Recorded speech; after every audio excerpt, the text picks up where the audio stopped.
ये देखिए, ये तालाब है, पूरा छठ पर्व के लिए आयोजित होता है।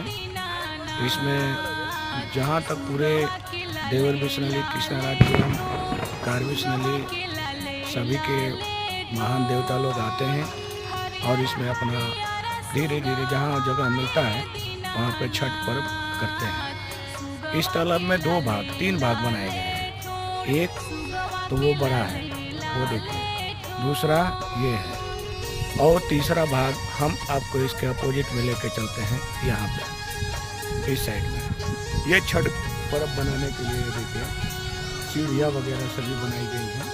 इसमें सभी को यहाँ से वहाँ तक पूरा छठ करने के लिए आमंत्रित होता है। सब लोग आते हैं और यहाँ पे अपनी खुशियाँ जाहिर करते हैं और सब लोग अपना आनंद विभोर होते हैं। सीताराम।